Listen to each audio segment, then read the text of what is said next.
अस्सलाम वालेकुम दोस्तों, दौलाब ड्रामे जी तव्हांखे मुकमिल कहानी ऐं अपडेट इन नंढड़ी वीडियो में ॾींदासीं। वीडियो खे आख़िर ताईं ॾिसंदा। मुंहिंजो यूट्यूब चैनल तमीर जमाल लिखियल आहे, सब्सक्राइब कंदा। सब्सक्राइब करण सां को आवाज़ जो बैलेंस न करंदो, काफ़ी असांजी हौसला अफ़ज़ाई थींदी ऐं दोस्तों तव्हांखे वधीक वीडियो ॾिसण वटां मिलंदा। दोस्तों तव्हांजो टाइम वेस्ट कोन था करायूं, हलूं था पंहिंजी कहाणी जी तरफ़।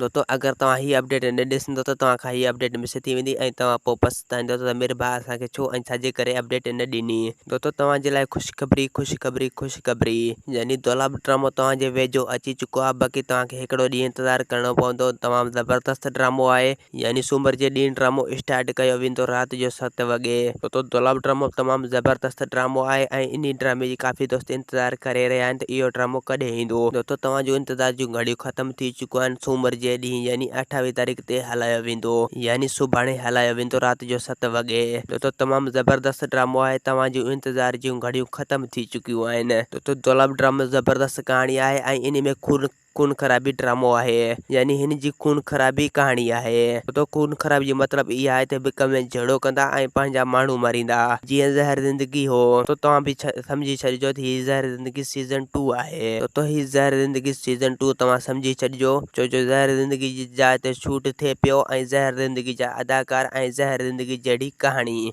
तो तमामु ज़बरदस्त ड्रामो आहे। तो मूंखे उमेद आहे त दौलाब ड्रामो ज़हर ज़िंदगी खे कट करे वेंदो। दोस्तों असांखे ॾींदा हाणे इजाज़त, वरी तव्हां सां मिलंदासीं कंहिं नई वीडियो में। जेसीं ताईं पंहिंजो ख़्यालु रखंदा। ख़ुदा हाफ़िज़।